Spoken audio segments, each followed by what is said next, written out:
Hey kids, Justin Dower, your host, Spectrum Real Estate Consultants team at Keller Williams Real Estate in Northern Rhode Island. We are back today with the fifth penultimate episode of segment number one, which is regarding pricing your home in today's market. And episode 5 is regarding appraisals. Now, appraisals is kind of a deep subject, and it can affect the way you price your home quite dramatically. And the reason for that is that the appraisal, like the comparative market analysis, is a method by which a third party will determine the fair market value of your home.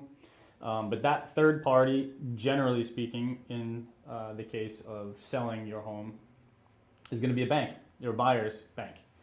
Now, if there isn't any bank involved, if this is a cash sale, the fair market value for the home is whatever the fair market decided that value is. The agreed price between buyer and seller is the fair market value for the home. And that can be wildly under or over what a bank may feel the property is worth.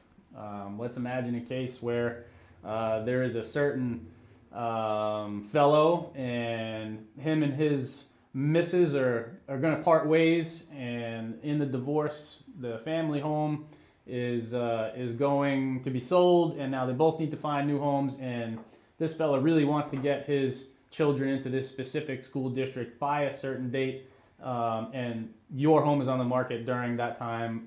That fellow may be very willing to overpay for your house, and rightly so.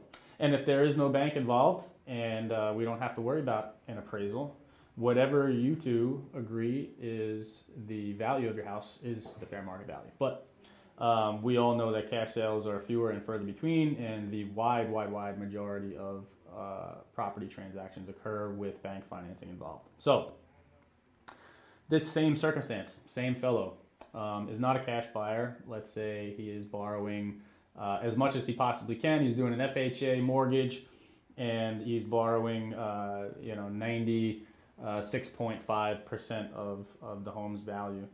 The bank is going to hire an appraiser, and that appraiser is going to come out and objectively decide what the fair market value of your home is at that time.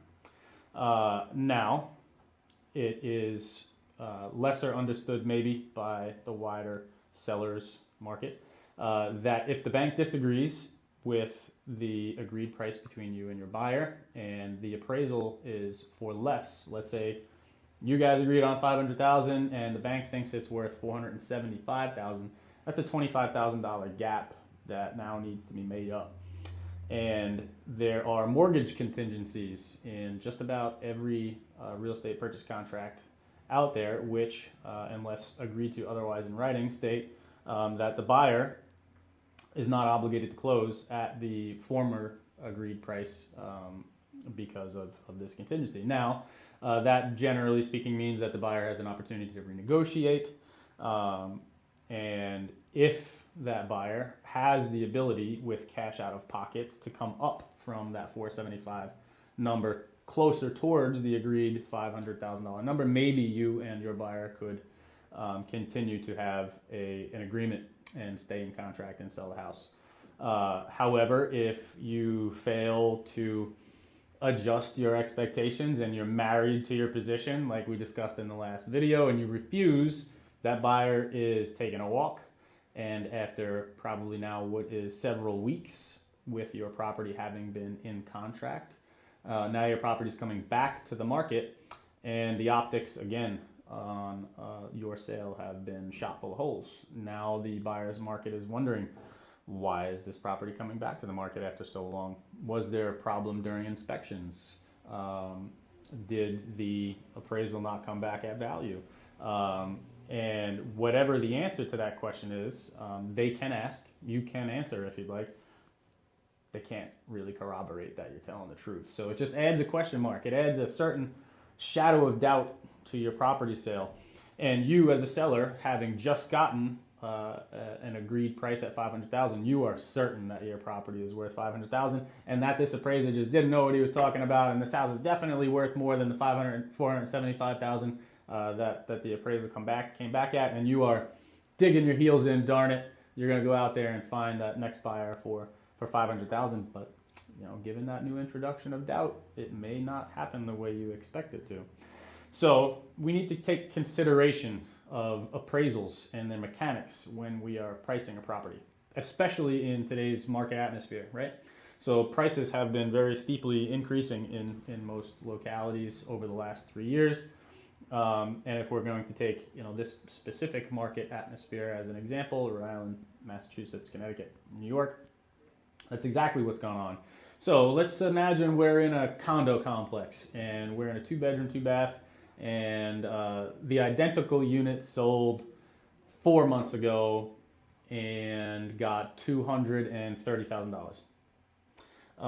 4 months ago, prices were cheaper. They just were. Prices have been increasing, and we know that because as real estate professionals, we're doing many transactions day in, day out, year in, year out. We have our finger on the pulse of how things are trading, how quickly they're trading, what some of the impediments might be in this or that deal that are starting to materialize in the market, that we can kind of look out for.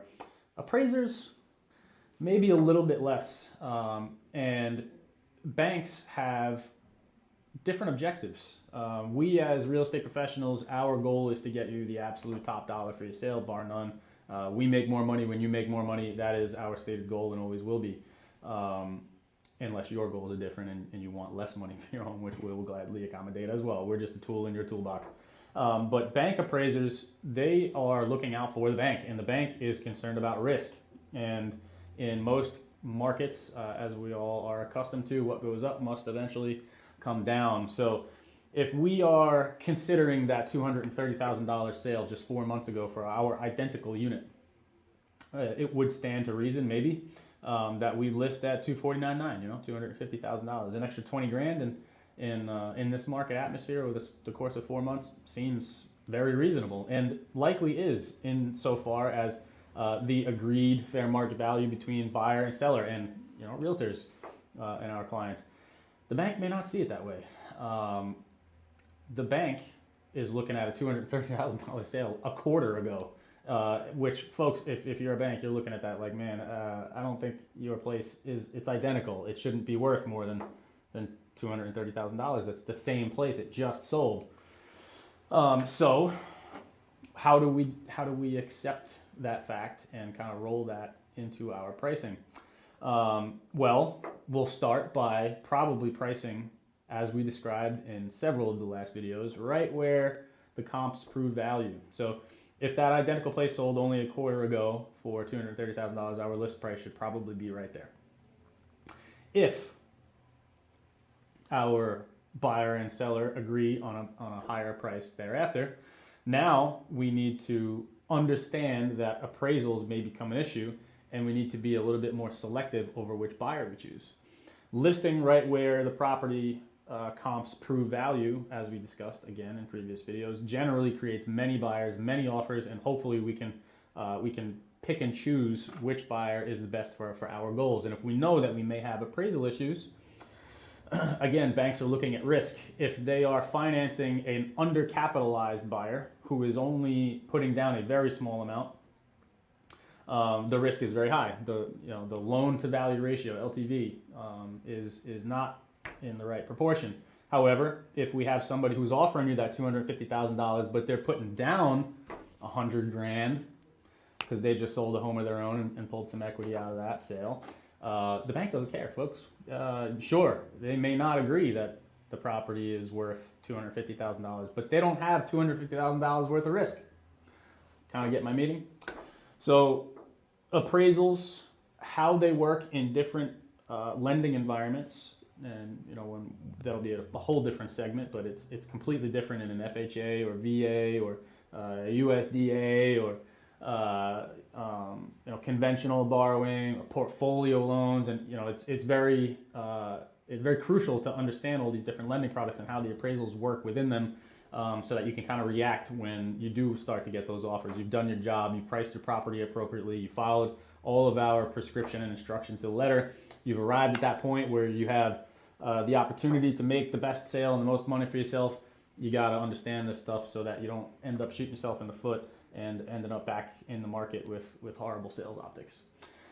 So again, as always, if you're enjoying the content thus far, like and subscribe down below. And please, if you have a question, something that you think I glossed over, or you want to unpack some subject or another, comment down below and let's talk about it. See you in the final video of segment 1.